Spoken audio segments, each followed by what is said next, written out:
Hello नमस्कार दोस्तों, आपका स्वागत है मेरे चैनल पीएस एजुकेशन में। और मैं आज आपको पढ़ाने वाला हूं बहुत ही इंटरेस्टिंग टॉपिक बौद्ध संगीति। बौद्ध संगीति से पेपरों में बहुत ही क्वेश्चन पूछे जाते हैं। हर एग्जाम में एक क्वेश्चन बौद्ध संगीति से ज़रूर आता है। ये एक छोटा सा और प्यारा सा टॉपिक है जो मैं आज आपको बाय ट्रिक के द्वारा करवाऊँगा। तो दोस्तों चलो वीडियो शुरू करते हैं। तो ये टॉपिक है छोटा सा बौद्ध संगीति। ये मैं आपको ट्रिक से याद करवाऊंगा और ऐसे याद करवाऊंगा कि आपको एक ही बार पढ़ना पड़ेगा, दोबारा याद करने की जरूरत नहीं पड़ेगी।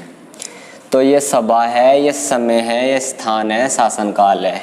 कौन सी संगीति हुई, कौन से समय में हुई, कौन से स्थान पे हुई और किसके शासन काल में हुई। ज़्यादातर क्वेश्चन इसी से पूछा जाता है कि कौन से समय में हुई या कौन से स्थान में हुई या किसके शासन काल में हुई। सारे क्वेश्चन इससे ही पूछे जाते हैं। तो दोस्तों पहली संगीति है प्रथम बौद्ध संगीति। प्रथम बौद्ध संगीति, फर्स्ट बौद्ध संगीति हुई थी 483 BC में, ईसा पूर्व में। 483 ईसा पूर्व में हुई थी प्रथम बौद्ध संगीति और राजगृह में हुई थी। और जब हुई थी जब यहाँ पर अजातशत्रु का शासनकाल था। तो द्वितीय बौद्ध संगीति हुई थी 383 BC में। यह हुई थी वैशाली में और वहाँ पर जब शासनकाल था कालाशोक का। और तृतीय बौद्ध संगीति हुई थी 251 BC में, ईसा पूर्व में। यह हुई थी पाटलिपुत्र में और यह हुई थी अशोक के शासनकाल में। और चौथी बौद्ध संगीति हुई थी फर्स्ट ईस्वी में, ईस्वी के प्रथम उसमें फर्स्ट ईस्वी में कुंडलवन में कनिष्क के शासनकाल में। तो हम इसे याद कैसे करेंगे, तो सन याद करते हैं पहले। तो प्रथम बौद्ध संगीति हुई थी 483 BC में, यह तो आपको याद करना ही पड़ेगा, 483 BC। और द्वितीय बौद्ध संगीति हुई थी उसके 100 साल बाद।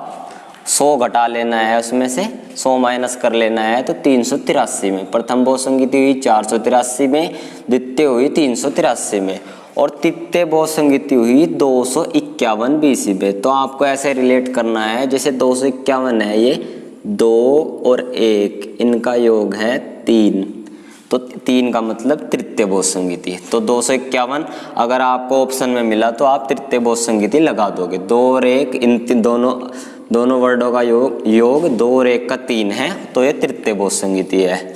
और चौथी बौद्ध संगीति फर्स्ट ईस्वी में हुई थी, ये आप याद कर ही लोगे क्योंकि ये ईस्वी भी शुरू ही हुई थी जब चौथी बौद्ध संगीति हुई थी। तो ये सन कैसे याद करने हैं, पहली 483 में, उसके बाद 100 माइनस कर लेना है, दूसरी 383 में, तीसरी इनका योग 2 और 1 का 3 है 251 BC में और चौथी फर्स्ट ईस्वी में।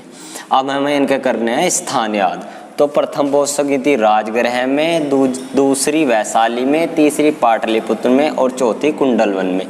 इन चारों वर्डों को याद करने के लिए, यानी चारों स्थान को याद करने के लिए आपको ये एक आसान सा शब्द याद करना पड़ेगा, रावै पाकू।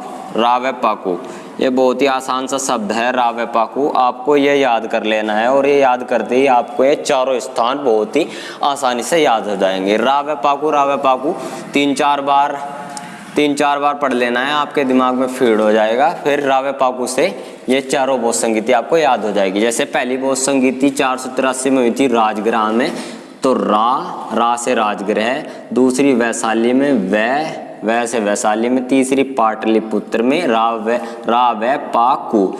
और चौथी कुंडलवन में, चौथी हुई थी कुंडलवन में। तो इस वर्ड से हमारे चारों बौद्ध संगीति याद होगी, रावै पाकू। पहली राजगृह में, दूसरी वैशाली में, तीसरी पाटलिपुत्र में और चौथी कुंडलवन में। 4 ही वर्ड हैं और 4 ही बौद्ध संगीति हुई थी। तो रावै पाकू याद करना है, बस इतना सा शब्द, और हमारे बहुत सारे क्वेश्चन इस रावै पाकू से ही सोल्व हो जाएंगे। पहली राजगृह में, दूसरी वैशाली में, तीसरी पाटलिपुत्र में और चौथी कुंडलवन में।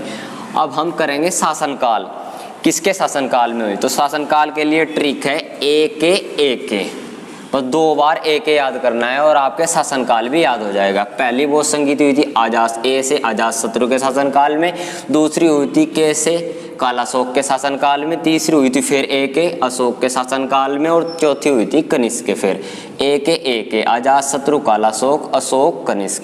तो इस तरह आपको एक बार ये अपने नोट्स बना के लिख लेना है और ये ट्रिक दोनों लिख लेनी है और ऐसे एक बार 2 रिवीजन करेंगे आपके याद हो जाएगी। तो ये अजातशत्रु है, अजातशत्रु बिंबिसार का पुत्र था, जो हर्यक वंश का संस्थापक था बिंबिसार, उसका पुत्र था अजातशत्रु। उसके शासनकाल में प्रथम बौद्ध संगीति हुई थी।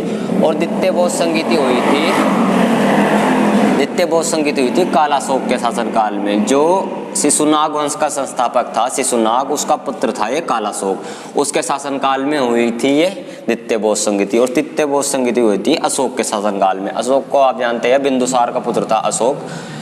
261 में ईसा पूर्व में इसने कलिंग विजय के बाद धर्म स्वीकार करा था। और कनिष्क इसने 78 ईस्वी में शक संवत की स्थापना की, कुषाण वंश का संस्थापक। तो दोस्तों ये ऐसे याद करनी है। मैं एक बार आपको फिर रिवीजन करा देता हूँ। प्रथम बौद्ध संगीति 483 में राजगृह में अजातशत्रु के शासनकाल में। दूसरी बौद्ध संगीति 383 में वैशाली में कालाशोक के शासनकाल में। तृतीय बौद्ध संगीति 251 BC में पाटलिपुत्र में अशोक के शासनकाल में। चौथी बौद्ध संगीति 1st ईस्वी में कुंडलवन में कनिष्क में। ट्रिक है रावपाकू, राजगृह, वैशाली, पाटलिपुत्र, कुंडलवन। और यह एक अजातशत्रु, कालाशोक, अशोक और कनिष्क।